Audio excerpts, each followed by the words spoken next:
मेरे भाइयों, जिस तरीके से कल 5 राज्यों का चुनावी नतीजा आया और पश्चिम बंगाल के अंदर भारतीय जनता पार्टी को प्रचंड जीत मिली,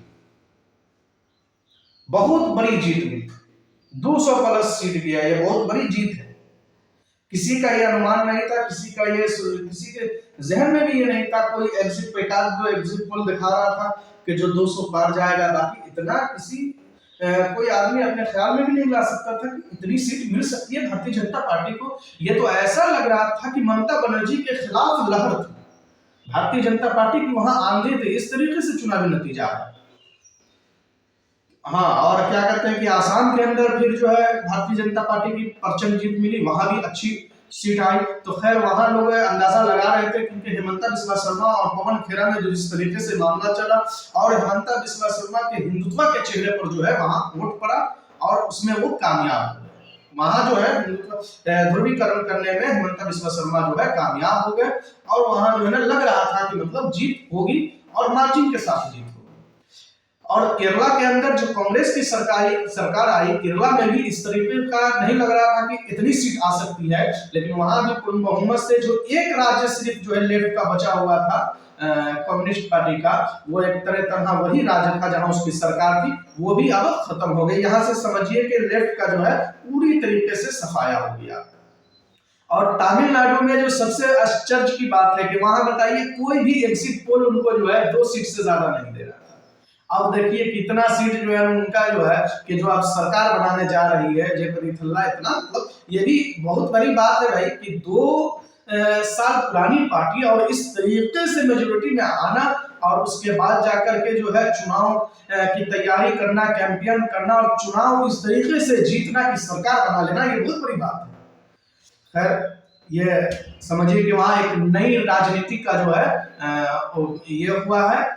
अब देखिए किस तरीके से उनकी सरकार चलती है। लेकिन बंगाल की बात है कि जहां तक ममता बनर्जी का जो जिस तरीके से किला ढहा है, ये सोच से परे, जमीन पर वो नहीं दिखाई दिया बंगाली लोगों में। और क्या कहते हैं कि वहां मुस्लिम वोट और बंगाली हिंदू एकदम एक मुश्त जुटे ममता बनर्जी को देने का काम किया। उसके बावजूद जो है वहां जो है भारतीय जनता पार्टी इस तरीके से जीत हुई। अब अंदर में क्या है, लोगों का रुझान तो यही लग रहा था कि भाई वहां जो है ममता बनर्जी जीत रही है, लेकिन इस तरीके से हार रही है, उसका उल्टा हुआ इस तरीके से हार रही है कि समझिए कि भारतीय जनता पार्टी की लग रही थी कि बंगाल में आंधी चल रही है, तब तो 200 प्लस 208 के लगभग सीट आया। बताइए, कम बड़ी बात नहीं। तो अब देखने वाली बात यह है कि वहां शुभेंदु अधिकारी और बीच भारतीय जनता पार्टी के जो चाणक्य जो अमित शाह जी वहां ध्रुवी करने में कामयाब हो गए, या इलेक्शन कमीशन जो है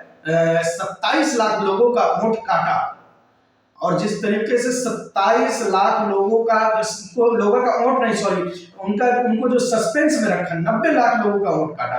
चलिए आपने वोट काट दिया, लेकिन 27 लाख लोगों को वोट नहीं देने दिया। और ममता बनर्जी, टीएमसी और भारतीय जनता पार्टी में जो है मात्र 2 लाख और 2.5 लाख जो है वोट का मार्जिन का अंतर। अब इतना कम मार्जिन में बताइए 27 लाख वोट को जो है सस्पेंस में रख करके 2 लाख 2.5 लाख वोट के मार्जिन से आपने 200 प्लस सीट जीतने का काम किया।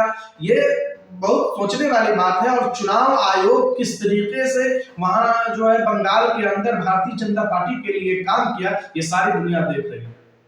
इस तरीके से नहीं होना चाहिए।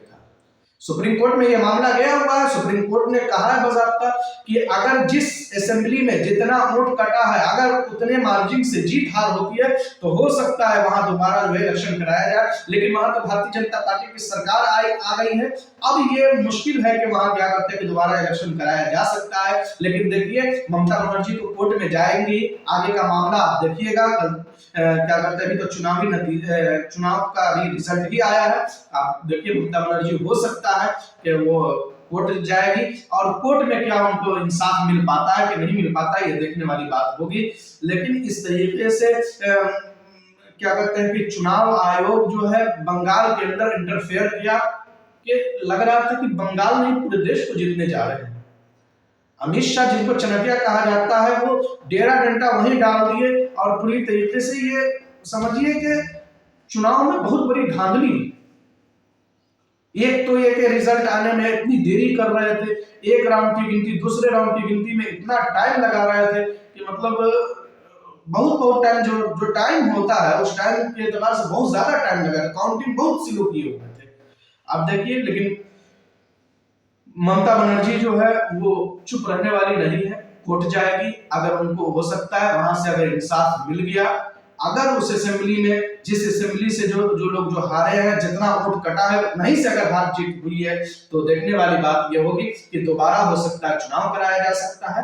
अगर दोबारा चुनाव कराया जाएगा तो फिर उसमें नतीजा देखा जाएगा कि किसके पक्ष में जाता है, क्या है नहीं है।